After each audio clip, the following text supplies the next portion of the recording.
Thank you. Governor Hochul, on your first day in office, you signed Executive Order 1. Is that correct? I believe it is. And you extended this executive order not once, not twice, but 3 times, most recently January 16th of this year. Is that correct?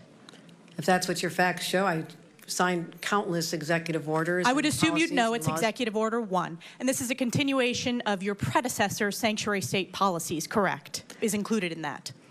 I want to be sure we are defining sanctuary state properly. I'll define it for you. It is the policy of the state that state officers or employees shall not disclose information to federal immigration authorities for the purpose of federal civil immigration enforcement. It goes on to say, law enforcement officers may not use resources, equipment, or personnel for the purpose of detecting and apprehending any individual suspected or wanted for violating a civil immigration office. Law enforcement officers have no authority in the state of New York to take any policy action solely because the person is an undocumented alien. That's a quote in your executive orders that you extended. Now, do you know who Sakir Akan is? I want to get back to the first part. No, I'm asking a question. Do you know who Sakir Akan is? I want to make sure you understand that this simply says that we will cooperate with ICE. No, it does not say that. I read what it says, and let me talk to you about the results. Do you know who Sakir Akan is? You should, as the governor of New York State. Do you know? Refresh my recollection. He was an illegal migrant in New York. And do you know what crime he committed in addition to being here illegally? No, I do not. You do not.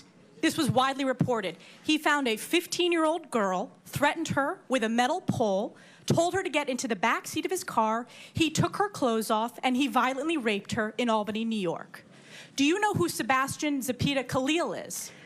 I'm sure you'll tell me there's many cases, whether they're These are high-profile cases. Yes. New Yorkers know about them, and you don't. So let's talk about Sebastian Zepeda Khalil. Do you know who that is?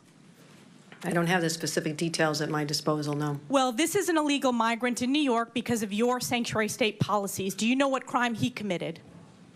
I'm not familiar at this moment. I bet you're going to be familiar when I remind you. He found a sleeping woman on the subway, lit her on fire, and burned her alive. This is in Kathy Hochul's New York.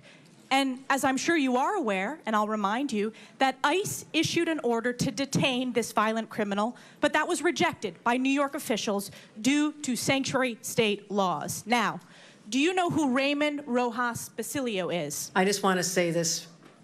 These crimes are horrific. Because of your sanctuary state policies. In all of these cases, we would work with ICE to remove them. You did not in this case. They are walking on the streets because of your policies and your executive order that you signed 3 times. Now, Raymond Rojas Basilio, do you know who that is? I'm telling you this.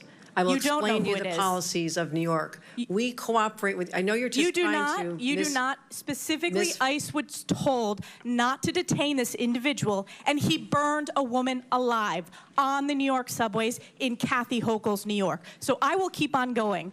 What about Raymond Rojas Basilio? Do you know who that is? I'm going to tell you our overall policy, which will address all this. I'll tell you who that is. He is an illegal who molested an 11-year-old in our state because, again, of your sanctuary state policies. This illegal was shielded from federal immigration enforcement and able to commit this heinous crime. And what about Wilson Castillo-Diaz? Do you know who that is? I'm telling you this.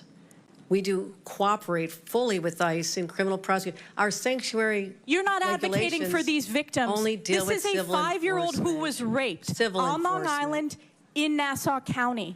You are not advocating on behalf of these victims. You are shielding illegals. Even in your opening statement, you prioritize putting illegals first. That is not true. Rapes of young girls, beatings of NYPD cops by illegals who are here under Kathy Hochul's failed policies, burning New Yorkers alive. This is Kathy Hochul's New York. It's one of the many reasons why you're hemorrhaging support from hardworking New York families. These are horrific crimes, and they're heartbreaking. They're horrific crimes that are committed on your watch. You signed this executive order on your first day in office. You signed it again and again this January. We deserve a governor who stands up for law-abiding New Yorkers, doesn't put illegals first, but actually puts New Yorkers first. I appreciate Rather than going after the viral moment, I suggest you look at the facts. I'm standing up for New Yorkers. No. Rather than addressing the illegals in New York, you are prioritizing your far-left sanctuary state policies, which you put in place with executive orders. Instead of advocating for cooperate victims, in all a those 5-year-old cases. who We was raped, cooperate with ICE. you did not. They were released We because cooperate of with sanctuary ICE. state We policies in New cooperate York with State. law No enforcement. amount of words is going to clean up your failed record and these horrific crimes committed in sanctuary state that you created. And with that, I Your yield back. representation, the facts are Gentlelady absolutely yields false. yields back. Absolutely Chair false. recognizes Ms. Norton.